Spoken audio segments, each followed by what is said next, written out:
Bonjour à toutes et à tous, chers amis, et bienvenue sur la chaîne YouTube du diocèse pour ce nouveau numéro de Parole d'évêque, en compagnie de Monseigneur Souchu. Bonjour Monseigneur, merci de nous accueillir à l'évêché pour cette rencontre mensuelle un petit peu particulière. Oui, bonjour à tous et surtout un bon temps pascal à chacun. Alors comme vous pouvez le remarquer, chers amis, en raison de la généralisation du télétravail depuis le 6 avril, eh bien, nous avons été obligés d'envisager une autre façon d'enregistrer notre échange mensuel et nous avons choisi pour cela la visio. Alors l'image n'est pas forcément parfaite, le son non plus, vous entendrez peut-être un peu les bruits environnants chez moi ici ou peut-être à l'évêché chez Monseigneur, mais il nous semblait quand même important de pouvoir être à vos côtés pendant ce temps, une nouvelle fois, qui n'est pas vraiment un temps de confinement, tout en étant un à la fois. Alors Monseigneur, pour commencer, je souhaiterais revenir avec vous sur la dernière assemblée plénière des évêques qui s'est achevée juste avant la Semaine Sainte. Pouvez-vous revenir sur les temps forts de cette rencontre? Oui, alors on peut dire qu'il y a eu trois temps forts. Le premier, c'est la troisième série, si je puis dire, par rapport à l'écologie. Et chaque diocèse pouvait inviter deux personnes à venir. Donc moi, j'ai invité Jeannette Bayard, qui est l'une de nos deux déléguées diocésaines à l'écologie, et le père abbé de Maïlis, puisque la communauté de Maïlis s'est beaucoup engagée sur l'écologie, non seulement l'écologie pratique, mais aussi l'écologie par rapport à leur vie et même de communauté. Voilà. Et donc le thème, c'était produire et créer quelle empreinte. En fait, on a eu beaucoup de témoignages extrêmement positifs et donnant beaucoup d'espérance. Par exemple, une dame qui avait un métier, mais qui a un enfant handicapé. Et donc, il fallait qu'elle passe beaucoup de temps chez le médecin, dans les salles d'attente et tout ça. Elle s'est dit, mais je ne peux pas travailler avec cet enfant handicapé. Et du coup, elle s'est mise dans un autre service. Et elle a créé elle-même une association pour les parents handicapés. C'est son travail maintenant. Et elle nous dit, ben voilà, de son enfant handicapé, eh bien, elle a fait un bien, c'est-à-dire qu'elle elle ne se serait pas donnée aux autres si elle n'avait pas eu ce malheur familial en elle. Voilà. Donc, c'était que des petites choses comme ça, très, très intéressantes. Et puis, on a été obligé chacun un petit peu de regarder dans les carrefours comment on pouvait avancer. Moi, j'ai été dans un carrefour sur écologie et diocèse, de savoir comment un diocèse peut continuer d'avancer sur l'écologie. Je sais qu'on va développer l'église verte, des choses comme ça. Voilà. Le deuxième point important, c'est le vote de la ratio nationale des séminaires. Donc la ratio, c'est la règle de la vie des séminaires. Donc il y a eu une règle pour toute l'Église, et puis il fallait adapter pour nous-mêmes. Alors, ce qui est intéressant, c'est que, alors ça peut donner l'impression que c'est très grand, parce que est inclus désormais dans la vie du séminariste l'année de propédeutique qui devient obligatoire, les années de séminaire et ce qu'on appelle la formation continue. Alors, l'année de propédeutique, de plus en plus, de toute façon, il y avait déjà cette possibilité. Et puis, ce qui est intéressant, c'est que dans les dialogues avec Rome, puisque moi je suis membre de la commission qui a œuvré pour cette ratio nationale, eh bien, dans le dialogue avec notamment la congrégation pour le clergé à Rome, on sent bien que ce que l'on veut, c'est développer l'homme intérieur. Et que ça ne se fait pas du jour au lendemain, qu'il faut du temps. Et par exemple, on ne va plus parler de premier cycle, on va parler de devenir disciple missionnaire, on ne va plus parler de deuxième cycle, on va parler de configuration au Christ. Ensuite, on va parler d'une année de synthèse vocationnelle avant l'ordination diaconale, puis sacerdotale, et la formation permanente, qu'on appelle désormais la formation continue des prêtres, est incluse dans la ratio des séminaires. Donc c'est intéressant de voir qu'on prend depuis le départ jusqu'à la fin de la vie d'un séminariste et d'un prêtre. Et moi, je me souviens très bien, quand j'étais moi-même séminariste, il y avait un prêtre assez âgé qui m'avait dit, oh ben nous au séminaire, on nous a dit, vous avez tout appris, ça ne changera pas. Alors non, ce n'était pas tout à fait prophétique. Moi, j'avais déjà compris qu'on n'apprenait pas tout au séminaire et qu'il fallait continuer de se former. Et là, ben, on prend acte de ça. Et puis le troisième point, on va en reparler tout à l'heure, c'est donc toute la démarche que nous avons faite par rapport à la lutte contre les abus sexuels et les abus du cléricalisme. Alors justement, vous venez de l'évoquer, à l'issue de cette assemblée, les évêques de France ont choisi et ont voulu écrire aux prêtres dans une première lettre et ensuite aux catholiques concernant les abus sexuels. Quel message, vous, évêque, vous souhaitiez transmettre à travers ces courriers qui ont depuis été largement diffusés, notamment pendant le dimanche des Rameaux et puis après tout au long de la Semaine Sainte, et qui sont par exemple disponibles pour les Landes sur notre site internet du diocèse? Alors, ce qu'il faut dire, c'est que notre session de mars, en fait, avait été préparée, travaillée par la session extraordinaire que nous avions faite au mois de février, où vraiment dans l'intériorité, en dehors des médias, nous avons vraiment réfléchi à notre responsabilité individuelle, collective de l'Église par rapport à tous ces abus. Et donc la session de mars s'est d'une certaine façon très bien passée puisque tout avait été préparé au cours de la session extraordinaire de février, et le conseil permanent, avec des évêques particuliers, eh bien, on rédigeait, enfin, on fait ces projets de lettres. Et ça nous paraissait important maintenant de rendre publiques les décisions que nous pouvions prendre et prendre acte que, ben voilà, on a honte aussi de ce qui s'est passé, on a découvert davantage l'importance que revêtent tout ce que les victimes eux-mêmes ont ressenti et ressentent encore, et puis comment faire de la prévention.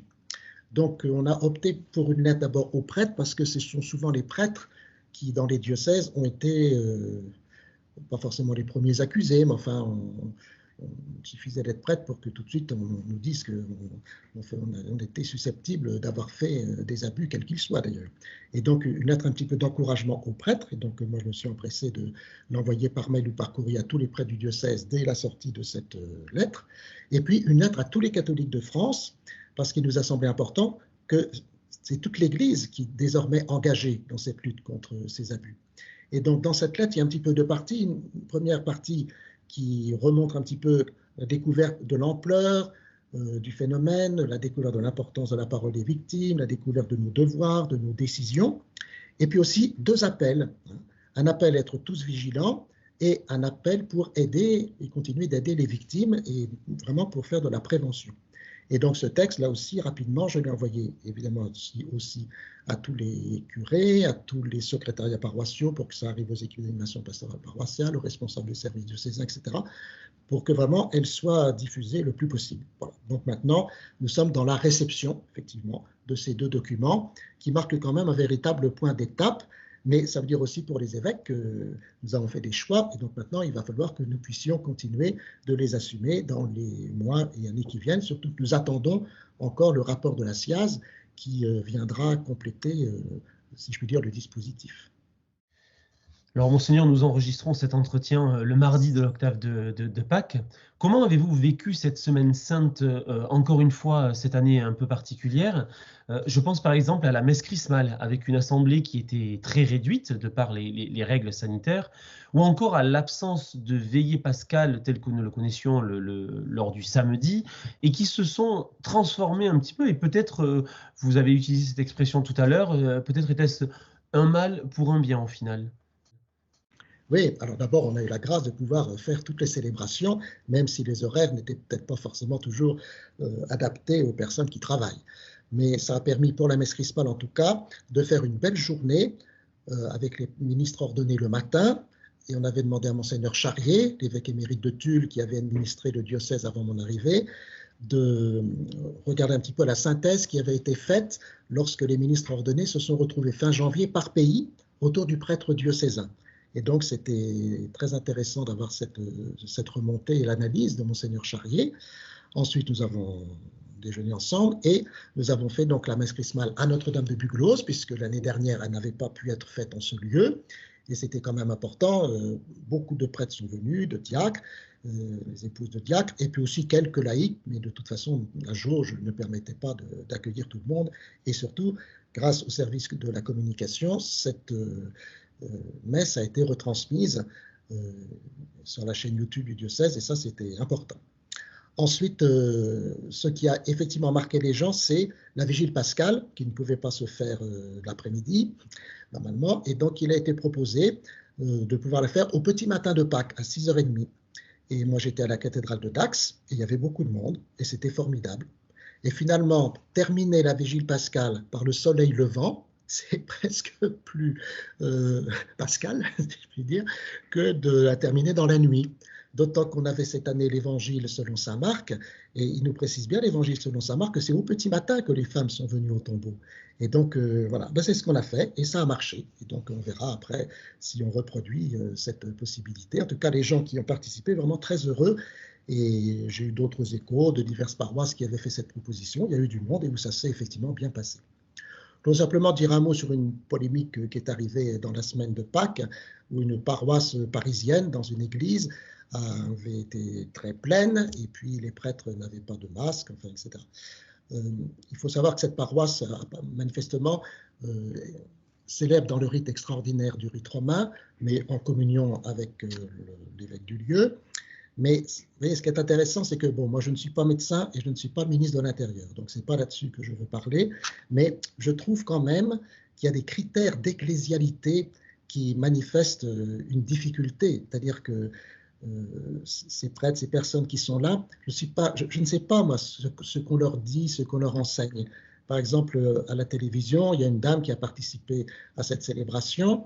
Bon, elle ne représente sans doute qu'elle-même, mais elle a dit, ah ben voyez, Dieu veut que nous ne soyons pas masqués devant lui.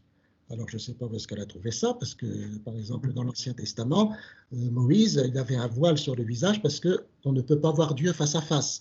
Donc vous voyez, ça montre ces critères d'ecclésialité qui se jouent de fait à travers aussi une manière d'être devant les règles imposées non seulement par la société, mais aussi relayées par la vie de l'Église. Voilà, donc je voulais souligner ça pour dire que ce n'est pas, pour moi en tout cas, une question de jauge, enfin, ça l'est, mais je ne juge pas la question de jauge, je ne juge pas la question qui est relative au gouvernement, mais je juge en tant qu'évêque par rapport à ces critères d'ecclésialité, et parce qu'on a ça partout. Alors ça se joue sur des petites choses, mais aussi sur des grandes choses, et donc je trouvais que ça soulignait bien cette difficulté.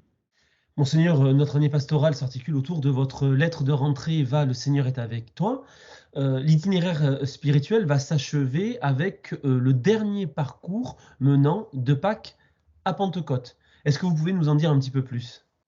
Oui, alors c'est l'apothéose, puisque ce dernier parcours est intitulé « L'Esprit Saint viendra sur toi ». Et donc, comme pour l'Avent, comme pour le Carême, donc pendant ce temps pascal, donc il faut faire très vite pour s'y mettre puisqu'il y a le confinement, il y a les vacances scolaires, 3 textes sont proposés. D'abord, cherchez d'abord le royaume de Dieu et sa justice. Ne vous faites pas de soucis pour demain. C'est vrai qu'on s'inquiète souvent de demain. Alors, comment on va faire demain? Cherchons d'abord le royaume de Dieu maintenant. Voilà. Ensuite, il y a une question posée à Jean-Baptiste dans l'Évangile selon saint Luc. Que devons-nous faire? C'est aussi une question que nous nous posons tous pour l'avenir de nos paroisses, de nos communautés chrétiennes, et moi pour l'avenir du diocèse. Et puis le 3e texte dans le livre des Actes des Apôtres, qui est vraiment le livre qu'on lit pendant tout ce temps pascal, Paul et Barnabé sont choisis pour partir en mission. Ils sont, dit le texte, envoyés par l'Esprit Saint. Et ils annonçaient la parole de Dieu, ils étaient nombreux à l'annoncer. Alors je me dis, voilà, si on arrive à se poser ces questions et à réaliser que nous soyons nombreux à annoncer la parole de Dieu, et bien cela nous permettra vraiment d'entrer dans ce temps pascal qui se terminera par la Pentecôte. Enfin, Monseigneur, vous célébrerez à la fin du mois la première messe anniversaire du retour au Père de Monseigneur Philippe Breton. Qu'est-ce que cela représente pour vous en tant qu'évêque d'Aire et d'Ax? Alors donc, Monseigneur Breton est décédé le 29 avril 2020, donc en plein pendant le confinement. Ce qui fait qu'il a eu, comme tout le monde, droit à des obsèques à 30 personnes. Alors, à Paris, c'était Saint-Germain-l'Auxerrois, et en même temps à la cathédrale de Dax. Après, on a réussi tout de même à faire une messe au mois de juin pour Monseigneur Breton. Monseigneur Breton, c'est mon antéprédécesseur, donc on peut dire c'est mon grand-père dans la succession apostolique. Et donc, ça touche quand même, puisque ça fait pas très longtemps qu'il avait exercé son ministère, entre 2002 et 2012. Et je devais d'ailleurs aussi, à Paris, participer à une messe qui devait être dite à son attention par ses anciens élèves. Et il se trouvait que j'étais à Paris justement ce jour-là. Mais à cause du confinement, cela n'a pas pu se faire. Et donc, je compte bien pouvoir célébrer la messe, donc le 29 avril prochain, à 18h à la cathédrale. C'est une messe de semaine qu'on dira tout à fait à son attention, parce que c'est normal que dans la succession apostolique, eh bien, tous les chrétiens prient pour nos évêques défunts qui continuent dans la communion des saints d'être présents avec nous. Bien, merci Monseigneur pour cet échange. Merci à Julie pour le montage un peu particulier qu'on va lui demander de faire ce mois-ci. Nous vous retrouverons désormais en mai, juste avant Pentecôte, en espérant pouvoir vous proposer un enregistrement un petit peu plus classique. Merci beaucoup. Eh bien, merci à vous tous.